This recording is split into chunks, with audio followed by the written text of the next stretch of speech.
Everyone, कैसे हैं आप सभी।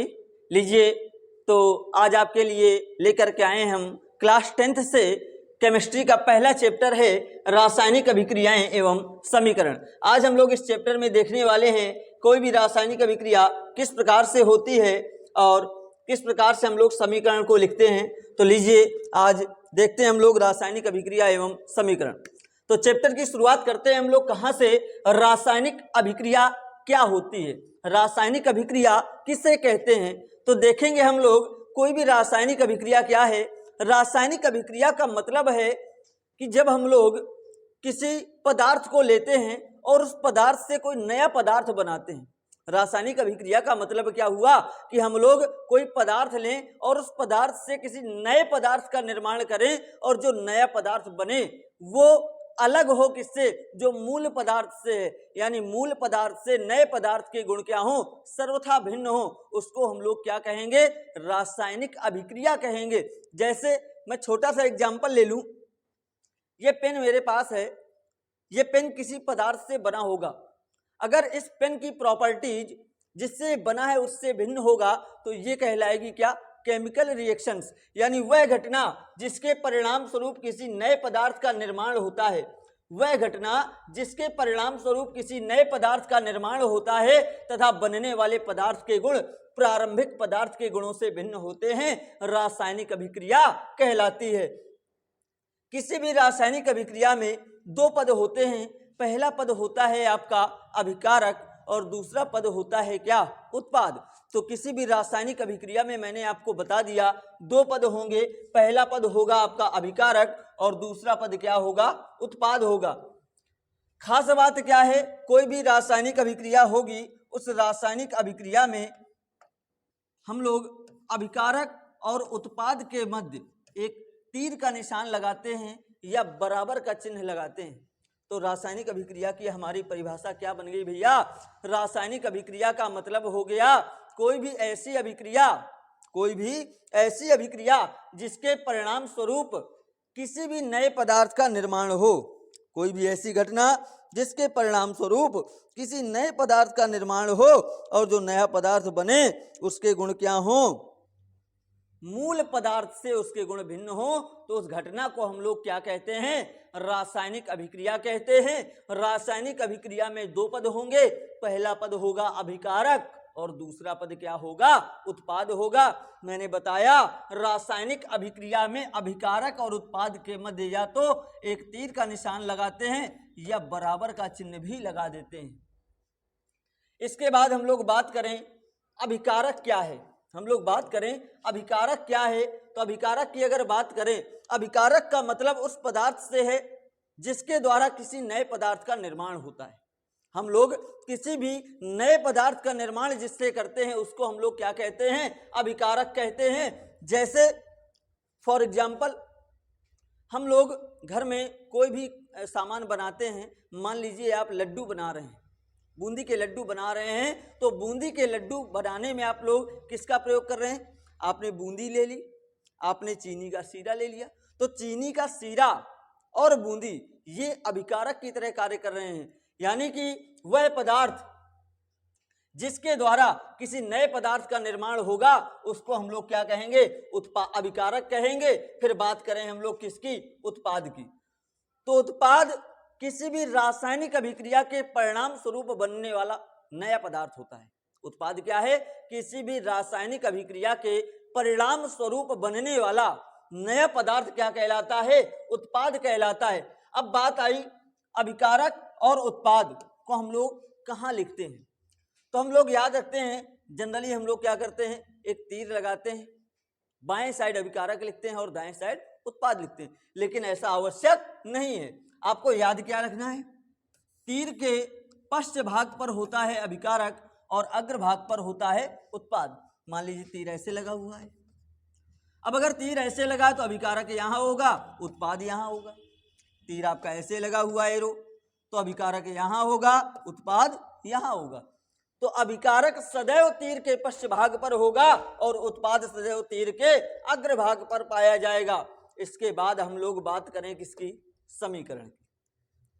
हम लोग बात करें समीकरण की, तो समीकरण क्या है किसी रासायनिक अभिक्रिया को, किसी भी रासायनिक अभिक्रिया को संक्षिप्त रूप में उसके प्रतीकों के रूप में व्यक्त करना समीकरण कहलाता है।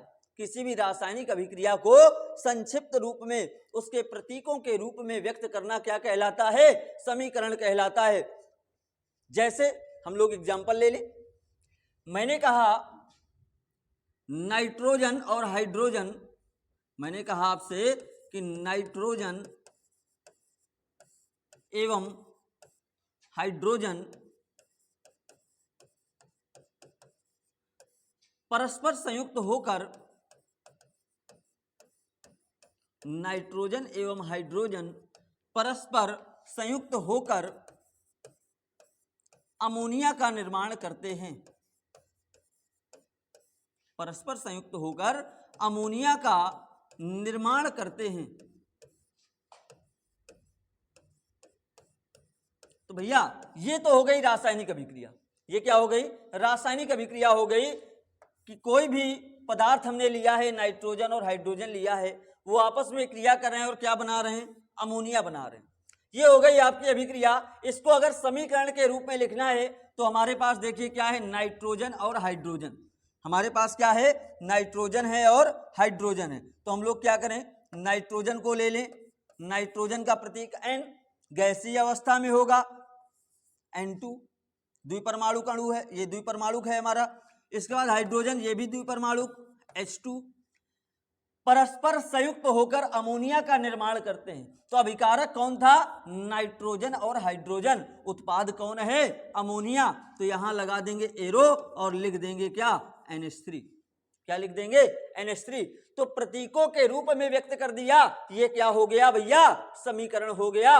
इसका मतलब हम लोगों ने देखा क्या कि किसी भी रासायनिक अभिक्रिया को संक्षिप्त रूप में उसके प्रतीकों के रूप में लिख देना ही क्या कहलाता है? समीकरण कहलाता है। हमने क्या देखा कि नाइट्रोजन और हाइड्रोजन परस्पर संयुक्त होकर अमोनिया का निर्माण कर रहे हैं। इसको समीकरण के रूप में कैसे लिखा? हमने देखा नाइट्रोजन और हाइड्रोजन ये दोनों के दोनों क्या हैं? अभिकारक हैं। ये दोनों के दोनों क्या हैं? अभिकारक हैं। तो हमने क्या किया? नाइट्रोजन और हाइड्रोजन को ले लिया अभिकारक के रूप में और अमोनिया उत्पाद के रूप में थी, उसको लिख दिया हमने उत्पाद साइड। तो ये बात हो गई किसकी भैया? ये तो बात हो गई समीकरण की। आगे बढ़े अगर हम लोग तो रासायनिक अभिक्रिया के बाद हम लोग देख रहे हैं समीकरण। तो समीकरण को अगर थोड़ा सा और डिस्क्राइब करें तो बात करूं मैं, समीकरण आपके दो प्रकार के होते हैं। समीकरण आपके दो प्रकार के होते हैं। एक होता है आपका कंकालीय समीकरण और दूसरा होता है संतुलित समीकरण। एक होता है कौन सा? कंकालीय समीकरण और दूसरा कौन सा होता है? संतुलित समीकरण। दूसरा कौन सा? संतुलित समीकरण। दोनों में अंतर क्या है? अभी लास्ट ईयर शायद या लास्ट ईयर से पिछले साल कंकालीय समीकरण के बारे में पूछा गया था कि कंकालीय समीकरण क्या होता है। तो कंकालीय समीकरण का मतलब क्या है और संतुलित समीकरण का मतलब क्या है? कंकालीय समीकरण का मतलब है कि कोई भी अभिक्रिया है उसका केवल ढांचा हो, उसमें परमाणुओं की संख्या बराबर ना हो। जैसे मनुष्यों में भी क्या है, हम लोगों के शरीर में हड्डियों का ढांचा होता है तो वो एक कंकाल होता है। ऐसे ही रासायनिक अभिक्रिया में क्या होता है? जैसे मैंने लिखा था N2 और H2 क्रिया करके बना रहे क्या? NH3। क्या बना रहे? NH3 बना रहे। ये आपका कंकालीय समीकरण है भैया। क्या है ये? कंकालीय समीकरण। क्यों है कंकालीय समीकरण? क्योंकि इसमें अभिकारक और उत्पाद दोनों में परमाणुओं की संख्या समान नहीं है। और हम लोग इसको अगर डिफाइन करेंगे तो क्या कहेंगे? ऐसी अभिक्रिया या ऐसा समीकरण जिसमें अभिकारक और उत्पाद दोनों में परमाणुओं की संख्या समान नहीं होती, उसको कंकालीय समीकरण कहते हैं। बात करें संतुलित समीकरण की। संतुलित समीकरण का मतलब क्या है भैया? संतुलित समीकरण का मतलब है ऐसी अभिक्रिया जिसमें नाइट्रोजन और हाइड्रोजन को आप देख रहे थे, इधर आप अमोनिया को देख रहे थे, दोनों में अभिकारक ये हो गया, उत्पाद ये हो गया। तो अभिकारक और उत्पाद दोनों में परमाणुओं की संख्या क्या हो जाए? समान हो जाए, तो आपका संतुलित समीकरण कहलाएगा। मतबल, इसका मतबल क्या हुआ भैया? मतलब को कुछ लोग क्या बोलते हैं? मतबल। तो इसका मतलब क्या हो गया? संतुलित समीकरण। ऐसा समीकरण जिसमें अभिकारक और उत्पाद दोनों में परमाणुओं की संख्या क्या हो? बराबर हो। ऐसा समीकरण क्या कहलाता है? संतुलित समीकरण कहलाता है भैया। जैसे अगर एग्जाम्पल के रूप में लिखना हो तो एग्जाम्पल के रूप में आप क्या करोगे? आपने अभी अभी एक समीकरण लिखा N2 + H2 is equal to NH3। इसको बैलेंस करिए। ये आपका समीकरण था। अभी किस रूप में है? कंकाली समीकरण के रूप में। इस कंकाली समीकरण को हम लोग क्या करें? हम लोग संतुलित कर दें। संतुलित करने के लिए क्या करें? हम लोग देखेंगे नाइट्रोजन कितने? 2, इधर नाइट्रोजन 1, तो इसके आगे 2 से गुणा कर दिया। अब नाइट्रोजन कितने हो गए? 2 हो गए। हाइड्रोजन कितने? तो इस 2 का गुणा 3 पे किया तो 2 त्रिका क्या हो गया? 6। यहां हाइड्रोजन कितने हैं? 2, तो यहां गुणा किया कितने से? 3 से, तो यहां भी कितने हो गए? 6। 3 दूना 6, तो 6 हाइड्रोजन यहां, 6 हाइड्रोजन यहां। तो ऐसा समीकरण जिसमें अभिकारक और उत्पाद दोनों में परमाणुओं की संख्या समान होती है, उसको क्या कहते हैं? उसको कहते हैं भैया संतुलित समीकरण। क्लियर बात? आगे बढ़ते हैं, बात करते हैं रासायनिक अभिक्रियाओं के प्रकार की। बात करते हैं किसकी? रासायनिक अभिक्रियाओं के प्रकार की। हमें इस चैप्टर के अंतर्गत ये 13 रिएक्शंस देखनी है। 13 की 13 रिएक्शन हम लोग पढ़ेंगे, चैप्टर हमारा क्या हो जाएगा? खत्म हो जाएगा। कौन कौन सी है?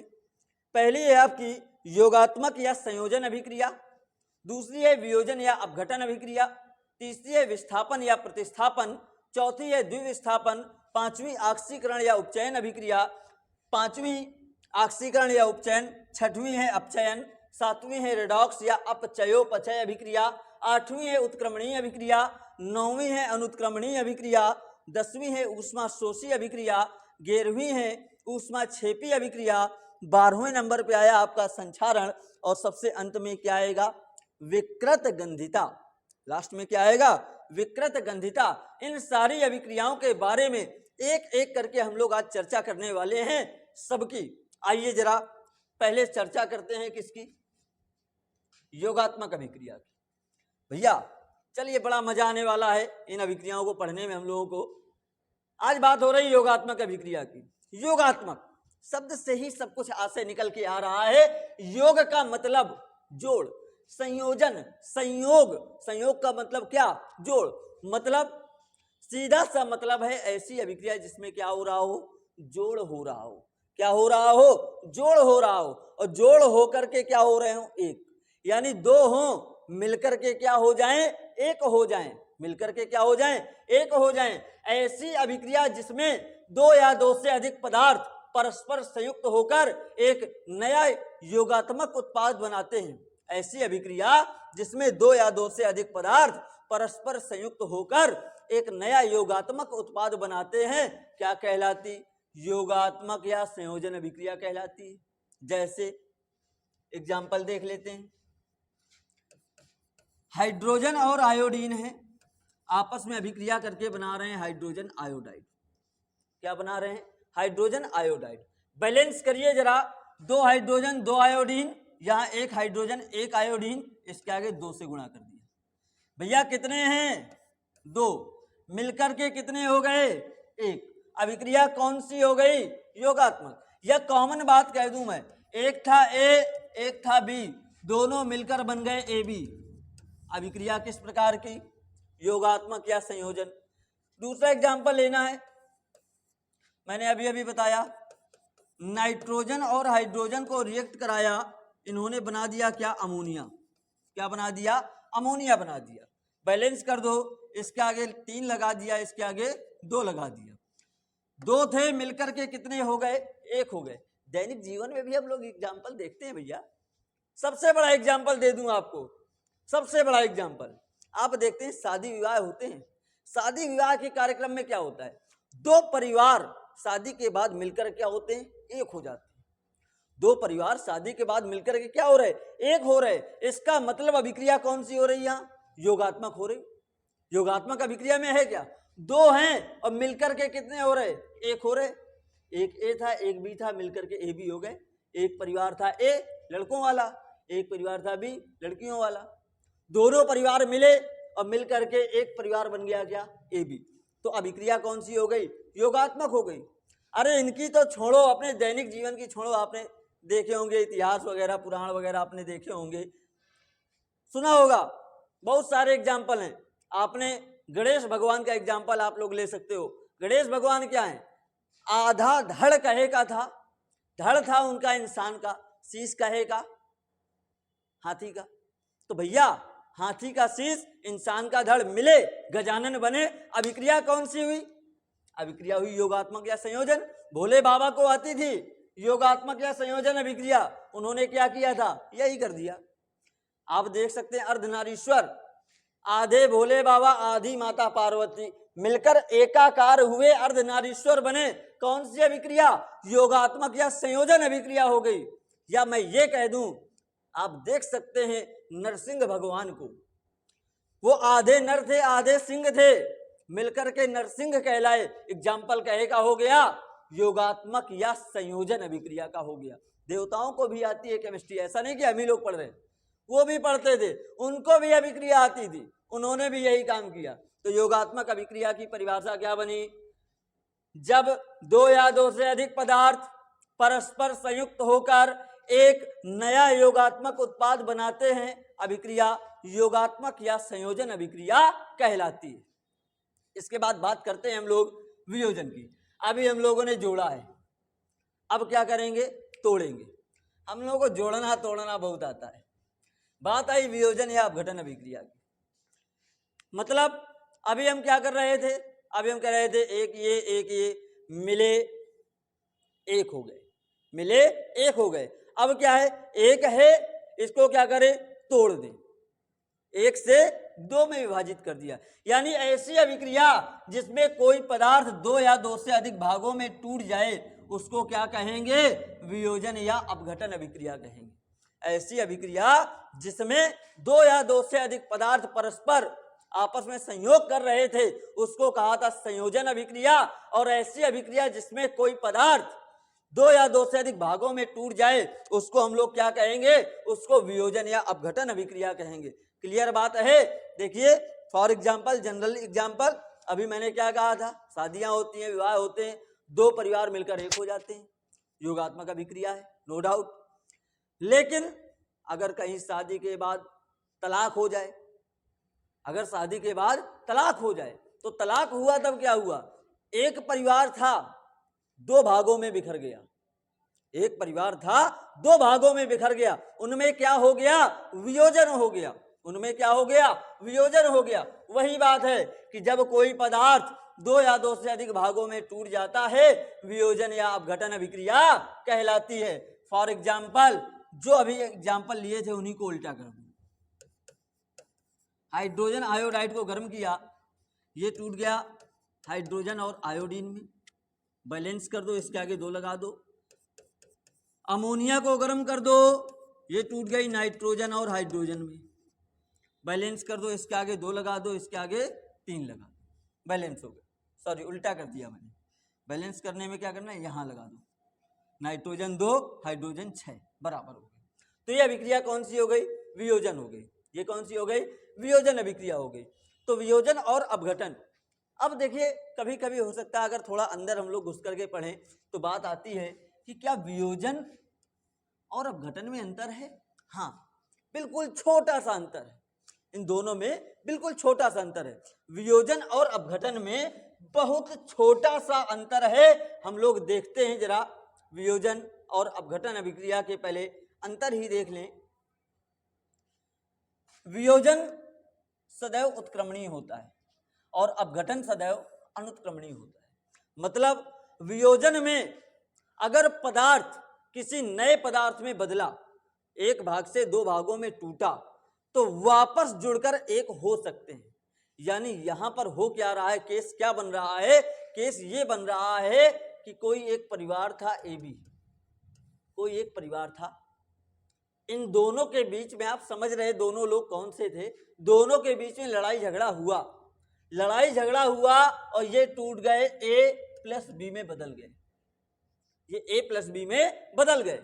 लेकिन कुछ ऐसा हुआ, कुछ कमाल हुआ कि दोनों में वापस से दोस्ती हो गई। यानी यहां पर क्या हुआ है, यहां पे पहले ब्रेकअप हुआ, फिर पैचअप हुआ, यहां दोस्ती टूटी, उसके बाद फिर से जुड़ी, तो ये हो गया वियोजन। ये क्या हो गया, वियोजन हो गया। और एक परिवार है, पति पत्नी है, दोनों के बीच में तलाक वाला कांड हो गया, ए प्लस बी, तलाक एक बार हुआ तो वापस से दोनों एक साथ नहीं होंगे। यानी ये हो गया क्या आपका अपघटन। अपघटन में ये वापस इसमें कन्वर्ट नहीं हो सकता, वियोजन में ये इसमें कन्वर्ट हो गया था और वापस इसमें फिर से कन्वर्ट हो गया है। तो यही अंतर है किसमें, वियोजन में और अपघटन में, कि वियोजन में अभिकारक उत्पाद में और उत्पाद पुनः अभिकारक में बदल सकता है, लेकिन अपघटन में अगर गलती से एक बार, अपघटन में अगर गलती से एक बार जो है उत्पाद में टूट गया तो वापस उत्पाद अभिकारक में नहीं बदल सकता। ये अंतर है किसमें, वियोजन और अपघटन में। बात समझ में आ गई होगी। वियोजन का मतलब मैंने बताया दो दोस्तों के बीच की तकरार है, या आप कह सकते हो कि वियोजन का मतलब है ब्रेकअप और अपघटन का मतलब क्या है, तलाक। अपघटन हो गया तलाक और वियोजन क्या हो गया, ब्रेकअप हो गया। क्लियर बात। अब थोड़ा सा बात कर लें वियोजन अभिक्रिया के प्रकार की, बात कर लें वियोजन अभिक्रिया के प्रकार की। तो बेटा वियोजन अभिक्रियाएं हमारी तीन प्रकार की हैं। प्रकाश की उपस्थिति में जो वियोजन होगा प्रकाशीय वियोजन होगा, जो आपका ताप या ऊष्मा की उपस्थिति में होगा तापीय वियोजन होगा, जो विद्युत की उपस्थिति में होगा वो विद्युत वियोजन होगा। तो वियोजन अभिक्रिया कितने प्रकार की है, तीन प्रकार की है। प्रकाश की उपस्थिति में, ताप या ऊष्मा की उपस्थिति में और विद्युत की उपस्थिति में जो वियोजन होगा वो क्या कहलाएगा। जब प्रकाश की उपस्थिति में हुआ प्रकाशीय वियोजन, ताप या ऊष्मा की उपस्थिति में तापीय या ऊष्मीय वियोजन, विद्युत की उपस्थिति में क्या हो गया, विद्युत वियोजन हो गया। तो हमने दो अभिक्रियाएं पढ़ ली, पहली पढ़ी योगात्मक या संयोजन और दूसरी पढ़ी वियोजन या अपघटन। भैया अब बारी आती है विस्थापन या प्रतिस्थापन की। अब बारी किसकी आई, विस्थापन या प्रतिस्थापन की। भैया बड़ी सिंपल सी चीज, बड़ी सिंपल, इससे ज्यादा सरल तो कुछ हो ही नहीं सकता। केमिस्ट्री तो वैसे भी सिंपल है। ये एक लाइन लिखी है आपके सामने, क्या लिखी है, मीना ऑलवेज रिप्लेस लीना। क्या लिखा है, मीना ऑलवेज रिप्लेस लीना। मतलब आपको मैं दूसरी लाइन पे बताता हूं, देखिए जरा, क्या है मीना, क्या है लीना। बात कर रहे थे मीना और लीना की। पहले तो इनका हमें फुल फॉर्म पता होना चाहिए। मीना का मतलब हो गया भैया मोर इलेक्ट्रो नेगेटिव एटम। मीना का मतलब क्या हो गया, मोर इलेक्ट्रोनेगेटिव एटम। हिंदी में कहें अधिक ऋण विद्युतीय परमाणु, अधिक ऋण विद्युतीय परमाणु। तो हमारे बच्चे बड़े समझदार हैं, लीना का मतलब समझ गए होंगे। लीना का मतलब हो गया लेस इलेक्ट्रो नेगेटिव एटम। लीना का मतलब क्या हो गया, लेस इलेक्ट्रोनेगेटिव एटम, मतलब कम ऋण विद्युतीय परमाणु, कम ऋण विद्युतीय परमाणु। तो ये मीना और लीना का फुल फॉर्म हो गया। मीना का मतलब क्या हो गया, मोर इलेक्ट्रोनेगेटिव एटम, और लीना का मतलब क्या हो गया, लेस इलेक्ट्रोनेगेटिव एटम। मीना को हिंदी में मैंने क्या कहा, अधिक ऋण विद्युतीय परमाणु, और लीना को मैंने क्या कहा, कम ऋण विद्युतीय परमाणु। अब यहां से जरा डेफिनेशन क्या बन रही देखते हैं। हमारे पास लिखा था मीना ऑलवेज रिप्लेस लीना। क्या लिखा है, मीना ऑलवेज रिप्लेस लीना, मतलब मीना हमेशा लीना को उसके स्थान से विस्थापित कर देती है।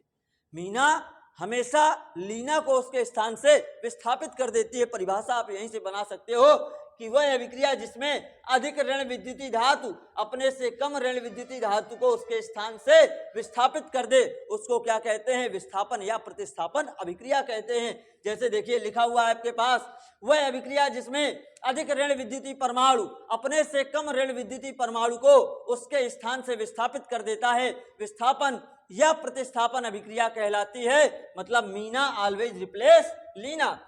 फॉर एग्जाम्पल अगर हम लोगों को देखना हो तो हम लोग ले लें कोई एक ऐसा पदार्थ, फॉर सपोज दैट करके कोई एग्जाम्पल पहले लेता हूं मैं। कोई कंपाउंड है ए बी, उसको मैंने रिएक्ट करवाया सी के साथ। मैंने कोई एक कंपाउंड ले लिया ए बी, उसको मैंने रिएक्ट करवाया किसके साथ? सी के साथ। और सी की जो विद्युत ऋणात्मकता है वो बी से ज्यादा है। सी की विद्युत ऋणात्मकता क्या है? बी से ज्यादा है। तो सी क्या करेगा? सी जाकर के बी को रिप्लेस कर देगा उसके स्थान से। तो क्या बन जाएगा? ए सी प्लस बी। सी गया मिला के एक झापड़ मारा बी के, तो बी दौड़ा दौड़ा बाहर चला गया, अलग हो गया भैया, और बन गया ए सी। तो यहां पर क्या हुआ? प्रतिस्थापन अभिक्रिया हुई। क्यों हुई? क्योंकि सी ने क्या किया है? सी ने बी को विस्थापित कर दिया है। सी ने क्या किया है? सी ने बी को विस्थापित कर दिया है। अगर एग्जाम्पल दूसरा, हम अब ये एक सपोज दैट वाला हो गया, हम लोग मेन एग्जाम्पल ले लें। तो मेन एग्जाम्पल में हम लोग क्या करेंगे? मैंने ले लिया मेथिल ब्रोमाइड CH3Br। मैंने क्या ले लिया? मेथिल ब्रोमाइड ले लिया CH3Br, और इसकी क्रिया कराई हाइड्रोक्सिल समूह से OH-। तो OH- क्या करेगा? OH- जाएगा और ब्रोमीन को इसके स्थान से भगा देगा। तो भैया सीधी सी बात है, जब इसको रिप्लेस करेगा तो इन दोनों के बीच, अब देखो रिप्लेसमेंट कैसे होगा? रिप्लेसमेंट तब होता है जब बॉन्ड टूटता है। जब तक तोड़ेंगे नहीं तब तक जोड़ेंगे नहीं। तो पहले क्या करेंगे? बॉन्ड को तोड़ेंगे। जब बॉन्ड टूट जाएगा तब हम नया बॉन्ड बनाएंगे। मतलब दो दोस्त हैं अगर, और हमें उससे दोस्ती करनी है, तो हम दोनों दोस्तों के बीच पहले दरार डालेंगे, उसके बाद जाकर के उनसे दोस्ती करेंगे। तो OH, ये जो OH- था, इसको दोस्ती करनी थी कार्बन के साथ। तो ये गया कार्बन के पास कि भैया मुझसे दोस्ती कर लो। तो कार्बन बोला भैया मेरी संयोजकता 4 है, मेरे साथ 3 हाइड्रोजन 1 ब्रोमीन जुड़े हुए, मेरे पास स्थान नहीं है कि मैं आपको जोड़ सकूं, इसलिए आप अपना रास्ता देखिए। लेकिन OH- आयन बोला भैया ऐसा है, मुझे तो दोस्ती करनी है, और जब दोस्ती करनी है तो उसके लिए हम कुछ भी करेंगे। तो ये इन्होंने क्या किया? OH- आयन गया और Br जो OH की अपेक्षा कम ऋण विद्युतीय था, इसको उसके स्थान से, भाई जो ताकतवर होगा वो जाकर के अपने से कमजोर को उसके स्थान से हटा देगा। तो OH- गया, Br को उसकी जगह से हटा दिया। तो सीधी सी बात है, CH3 के साथ आ गया कौन? OH, CH3OH।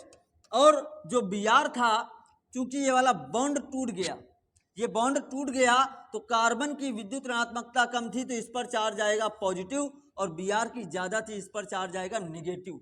तो ये निगेटिव वाला पॉजिटिव वाले के साथ जुड़ गया, उदासीन यौगिक बन गया, और ये Br- आयन अलग निकल गया। ये अभिक्रिया कौन सी हो गई? ये अभिक्रिया हो गई हमारी भैया प्रतिस्थापन अभिक्रिया। क्या हो गई? ये प्रतिस्थापन अभिक्रिया हो गई। इसके बाद हम लोग बात करें दूसरी परिभाषा इसी की, और क्या बन सकती है? दूसरी परिभाषा क्या बन सकती है? दूसरी परिभाषा होती है वह अभिक्रिया जिसमें अधिक सक्रिय धातु, वह अभिक्रिया जिसमें अधिक सक्रिय धातु अपने से कम सक्रिय धातु को उसके स्थान से विस्थापित कर देती है, उसको कहते हैं क्या? विस्थापन या प्रतिस्थापन अभिक्रिया। देखेंगे बेटा, वह अभिक्रिया जिसमें अधिक सक्रिय धातु अपने से कम सक्रिय धातु को उसके स्थान से विस्थापित कर देती है, विस्थापन या प्रतिस्थापन अभिक्रिया कहलाती है। भैया हमको नहीं पता कौन अधिक सक्रिय और कौन कम सक्रिय, हमें नहीं पता।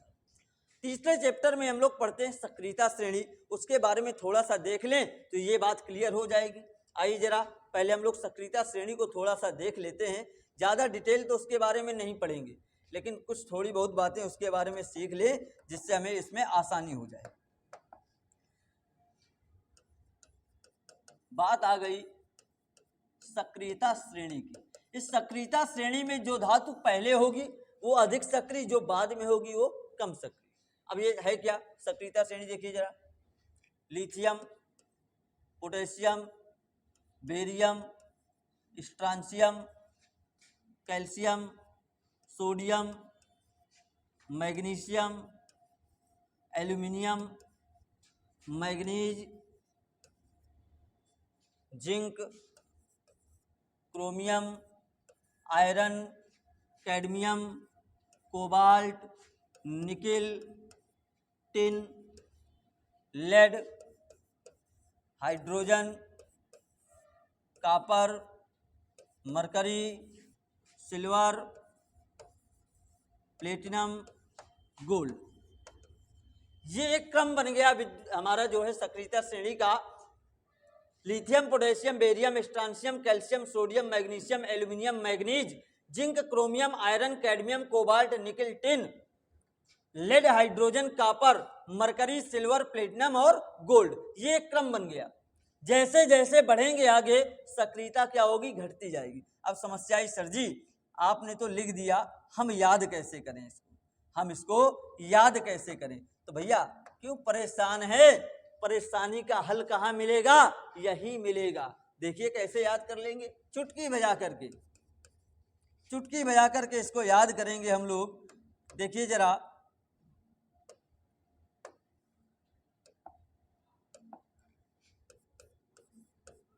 लिख बेटा सर का नाम। क्या किया हमने, लिख बेटा सर का नाम। इसको मिला लो, एक मंजन की क्वालिटी आई, मुगल, ये मिला लीजिए दोनों एक साथ, मुगल और ये एमएन और जेडएन को मिला लिया तो बन गया मंजन, मुगल मंजन कर। एक मंजन है जैसे कोलगेट वगैरह आते हैं, ऐसे मुगल मंजन आ गया। फिर कोल्ड ड्रिंक, फिर कोल्ड ड्रिंक को निसंकोच पीबे। ये बात आ गई हाइड्रोजन की। तो हाइड्रोजन कुत्ता है जो आज पिट के आओ है। ये एक ट्रिक बन गई जिससे याद हो जाएगा क्या, लिख बेटा सर का नाम, मुगल मंजन कर, फिर कोल्ड ड्रिंक को निसंकोच पीबे, हाइड्रोजन कुत्ता है जो आज पिट के आओ है। यहां से हम लोग इसको याद कर लेंगे। अब देखिए मैं एग्जाम्पल की ओर चलता हूं, वापस से जो है इसको याद कर लीजिएगा, स्क्रीनशॉट इसका ले लीजिएगा ताकि बाद में आपको दिक्कत ना पड़े। देखिए अब एग्जाम्पल की ओर बढ़ते हैं हम लोग। एग्जाम्पल क्या था हमारा, मैंने कहा भैया कि एक कंपाउंड है मैग्नीशियम सल्फेट MgSO4। इस मैग्नीशियम सल्फेट में मैंने जिंक धातु के टुकड़े डाल दिए।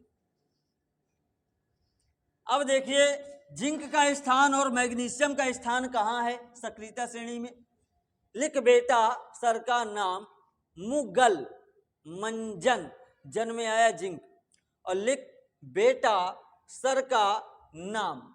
देखिए आपको मैंने जो ट्रिक बताई थी उससे आप क्या करेंगे, लिख बेटा सर का नाम, मुगल मंजन। ये रहा जिंक और ये रहा मैग्नीशियम। तो मैग्नीशियम कहाँ आया, पहले आया, जिंक कहाँ आया, बाद में आया। अब क्या जिंक मैग्नीशियम को विस्थापित कर पाएगा, नहीं। रीजन जिंक कम सक्रिय है और मैग्नीशियम अधिक सक्रिय है। तो यहां क्या हो जाएगा भैया, नो रिएक्शन। क्या हो जाएगा, नो रिएक्शन हो जाएगा। हाँ ऐसा होता, जिंक सल्फेट का विलयन लिया, इसमें कॉपर धातु के टुकड़े डाल दिए, तो याद रखिए जिंक आया यहां पर, कॉपर कहां आएगा, हाइड्रोजन के बाद। हाइड्रोजन कुत्ता है जो आज, तो हाइड्रोजन के बाद आया, यानी कॉपर कहां है, नीचे है। और जो नीचे है वो ऊपर वाले को विस्थापित नहीं कर पाएगा। कॉपर जाकर के जिंक को विस्थापित नहीं कर पाएगा, क्या हो जाएगा? No reaction. सक्रियता श्रेणी के बारे में याद रखिएगा, ऊपर वाला ही नीचे वाले को विस्थापित कर सकता है, नीचे वाला ऊपर वाले को विस्थापित नहीं कर सकता।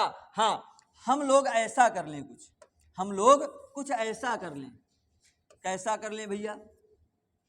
ऐसा, हमने लिया कॉपर सल्फेट का विलयन और उसमें जिंक धातु के टुकड़े डाल दिए।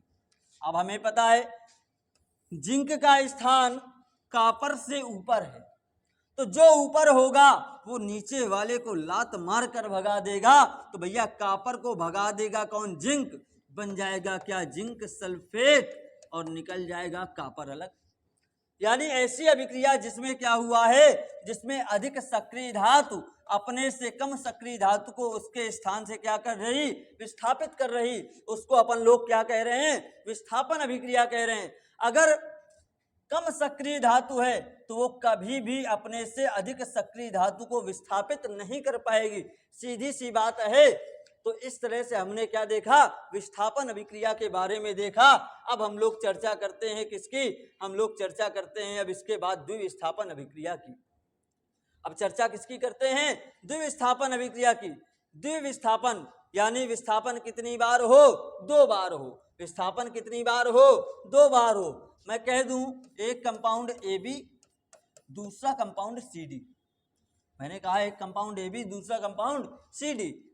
B ने जाकर D को विस्थापित किया, D ने जाकर B को विस्थापित किया, तो कंपाउंड क्या बन गया भैया?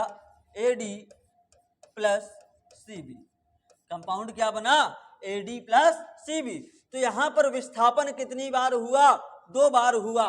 इसलिए अभिक्रिया कौन सी है? अभिक्रिया है हमारी द्विविस्थापन अभिक्रिया।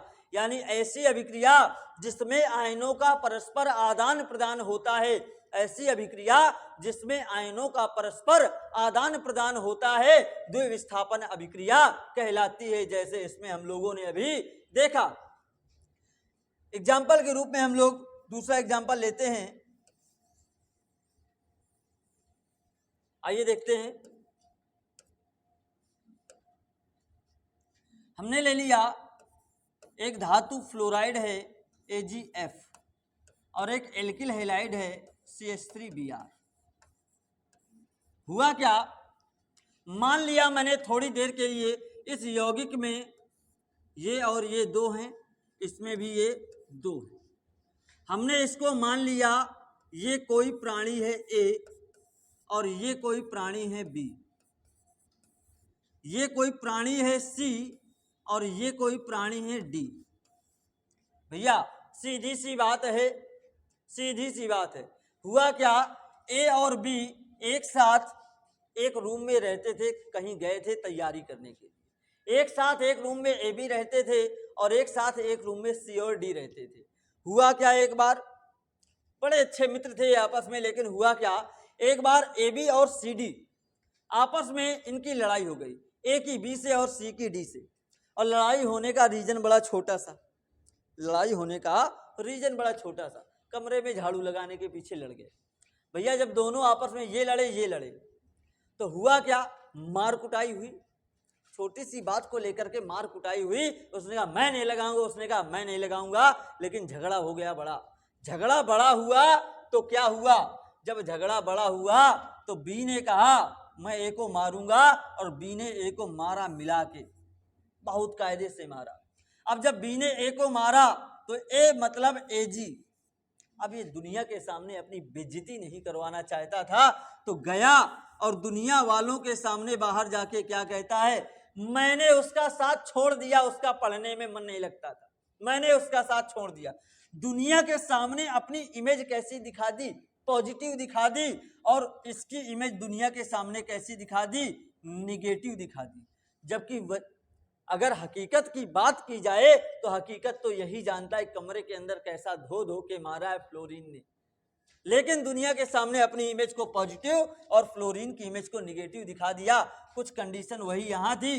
डी ने मारा सी को, सी गया दुनिया वालों के सामने अपने आप की इमेज कैसी दर्शा दी? पॉजिटिव। और बी आर की इमेज कैसी दर्शा दी?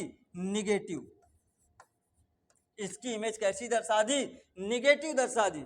भैया अब ये दोनों तो वो शख्स हैं जो मार खाए हुए हैं, ये दोनों वो शख्स हैं जो मार खाए हुए हैं, लेकिन दुनिया के सामने अपनी इमेज बड़ी साफ स्वच्छ दिखा रहे, पॉजिटिव दर्शा रहे, लेकिन अंदर ही अंदर बदले की भावना बहुत ज्यादा बलवती थी, बदला लेना था। तो इन्होंने देखा CH3 की तरफ, बोले ये तो वही है जो हम हैं, ये भी झूठ मूठ जो है दुनिया के सामने दिखावा कर रहे, इनसे मिलने का कोई मतलब नहीं होगा। इसलिए इन्होंने क्या किया, इन्होंने कहा हम जा करके इनसे मित्रता करेंगे, हम दोनों मिल करके इसको मारेंगे। इनको जानकारी हुई तो इन्होंने कहा भैया तुम हमारे साथ आ जाओ, दोनों मिलके इनको मारेंगे। तो देखो क्या बना, AgBr बना और CH3F बना। Ag के साथ आ गया Br और CH3 के साथ आ गया F। तो देखिए हुआ क्या, F गया Br के स्थान पर, Br गया F के स्थान पर, आयनों की क्या हो गई, अदला बदली हो गई। यानी ऐसी अभिक्रिया जिसमें आयनों का आदान प्रदान होता है द्विविस्थापन अभिक्रिया कहलाती है। क्लियर बात है, समझ में आ गई होगी। आगे बढ़ते हैं भैया, आगे चर्चा करते हैं हम लोग किसकी, ऑक्सीकरण और अपचयन की। आगे चर्चा करते हैं ऑक्सीकरण और अपचयन की। ऑक्सीकरण और अपचयन की कई परिभाषाएं बनती हैं, फर्स्ट ईयर में जाएंगे थोड़ा सा ब्रॉड पढ़ेंगे, और यहाँ पर थोड़ा सा एक लिमिट में पढ़ते हैं हम लोग। तो देखिए शुरुआत में मैं थोड़ी सी बात आपको बताऊं पहले। ऑक्सीकरण, ऑक्सीकरण को ही मैं क्या कहता हूं, उपचयन। ऑक्सीकरण को मैं क्या कहता हूं, उपचयन कहता हूं। इसको बोलते हैं इंग्लिश में ऑक्सीडेशन। क्या बोलते हैं, ऑक्सीडेशन कहते हैं। और अपचयन को इंग्लिश में क्या कहते हैं, रिडक्शन कहते हैं। अगर मैं पुरानी परिभाषा के अकॉर्डिंग जाऊं, अगर मैं अभी हम लोग तुलनात्मक अध्ययन कर रहे हैं दोनों का, उसके बाद एक एक को अलग से देखेंगे। मैं तुलनात्मक अध्ययन करूं, ओल्ड थ्योरी पे जाऊं मैं, अगर मैं ओल्ड हाइपोथेसिस की बात करूं, प्राचीन अवधारणा की बात करूं, तो एडिशन ऑफ ऑक्सीजन, ऑक्सीजन क्या हो रहा हो, जुड़ रहा हो, ऑक्सीजन क्या हो रहा हो, जुड़ रहा हो, या रिमूवल ऑफ हाइड्रोजन, या हाइड्रोजन का निष्कासन हो रहा हो, ऑक्सीजन का योग हो रहा हो या हाइड्रोजन का निष्कासन हो रहा हो, उसको कहेंगे ऑक्सीकरण। उल्टा कर दो तो अपचयन, एडिशन ऑफ हाइड्रोजन या रिमूवल ऑफ ऑक्सीजन। उल्टा कर दिया तो अपचयन हो गया, सीधा कर दिया ऑक्सीकरण हो गया। अगर ऑक्सीजन का योग हो रहा या हाइड्रोजन का निष्कासन हो रहा, ऑक्सीकरण हो रहा। हाइड्रोजन का योग हो रहा, ऑक्सीजन का निष्कासन हो रहा, तो ये क्या हो रहा है, अपचयन हो रहा है। मॉडर्न थ्योरी पे आए, अगर प्राचीन के बाद आधुनिक अवधारणा पर आए, मॉडर्न हाइपोथेसिस पे, तो एक वर्ड याद रखिएगा, लियोजर। क्या याद रखिएगा, लियोजर। क्या है इसका फुल फॉर्म, लियोजर का, loss of electron is oxidation and gain of electron is reduction. मतलब इलेक्ट्रॉनों को त्यागना, इलेक्ट्रॉनों को त्यागना, इलेक्ट्रॉनों की संख्या में कमी होना ऑक्सीकरण है, और इलेक्ट्रॉनों की संख्या में वृद्धि होना, इलेक्ट्रॉन ग्रहण करना क्या है, अपचयन है। तो ये बात हुई किसकी, ऑक्सीकरण और अपचयन का। मैंने क्या कर लिया, एक तुलनात्मक अध्ययन कर लिया। इसके बाद तुलनात्मक अध्ययन करने के बाद एक एक करके पढ़ेंगे हम लोग ऑक्सीकरण और अपचयन के बारे में। लेकिन ऑक्सीकरण और अपचयन से हम लोग शुरू करेंगे टॉपिक को आगे नेक्स्ट वीडियो में। यहाँ तक कि जो भी समस्याएं आपको समझ में ना आई हो, जो भी प्रॉब्लम्स आ रही हो, उनको कमेंट बॉक्स में आप लोग जरूर मेंशन कीजिए। जो भी प्रॉब्लम्स होंगी उनको जो है बताया जाएगा, समझाया जाएगा, अगले वीडियो में आपको बता दिया जाएगा। इसलिए कोई भी प्रॉब्लम हो रही हो तो उसको आप लोग जो है वीडियो में कमेंट में जरूर डाल दीजिएगा। तो इसके बाद मिलते हैं नेक्स्ट वीडियो में, जिसमें हम लोग पढ़ेंगे ऑक्सीकरण, अपचयन, रेडॉक्स अभिक्रिया। उसके बाद हम लोग पढ़ेंगे संक्षारण, विकृत गंधिता और हम लोग इसके अलावा 2 अभिक्रियाएं और हैं, ऊष्मा क्षेपी और ऊष्मा शोषी। तो ये सारे के सारे टॉपिक्स हम लोग कवर करेंगे कहाँ, अगले वीडियो में कवर करेंगे और चैप्टर हो जाएगा क्या पूरा। तो आगे देखने के लिए मिलते रहिए हमारे YouTube channel RJ chemistry campus पर। और अगर वीडियोस पसंद आए तो अपने दोस्तों को भी शेयर करें, लाइक करें और सब्सक्राइब करना बिल्कुल मत भूलिएगा।